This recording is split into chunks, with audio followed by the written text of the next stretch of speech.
We're glad you're with us today. If you have health questions, our Doctor on Call has answers. We welcome back UK emergency physician Dr. Ryan Stanton. Hi. An interesting one today, an interesting question. How do people die from lightning strikes? Is it electrocution? What happens in our bodies?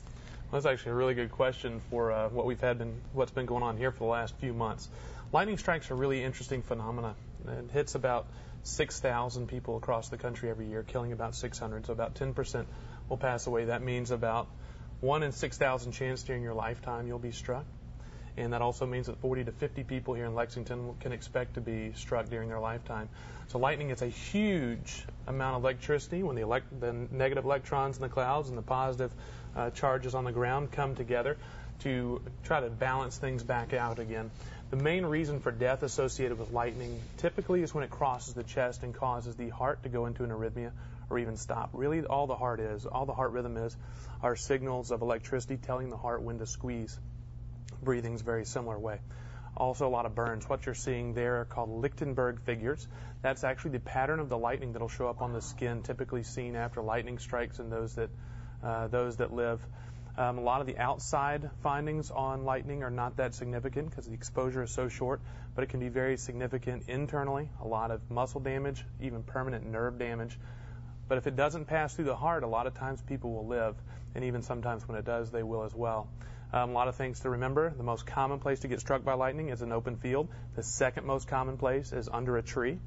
So you need to get inside something sturdy. A car is pretty good because the metal of the car actually protects you. The electricity prefers that. It goes around it. And then inside a sturdy home or structure.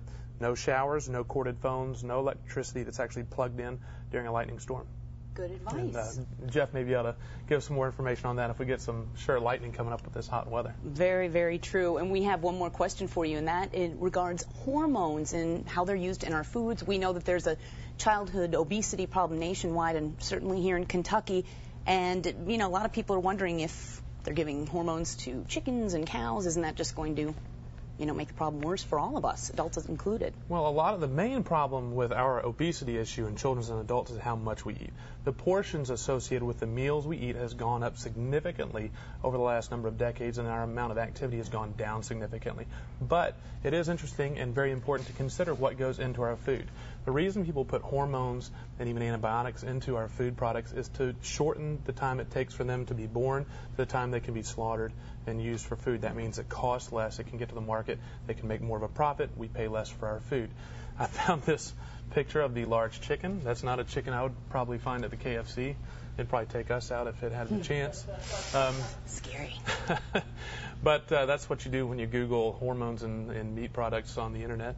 But the most common are testosterone-based and estrogen-based. There is concern that those types of additives to food can actually go into the body, increasing early growth and early menstruation in girls and some early changes in boys as well. So that is a concern, though that's not a big deal that we think of so far. More of the big deal is the antibiotics. 80% of all antibiotics in this country go into animals, not in people. 80% of that goes back into the food supply.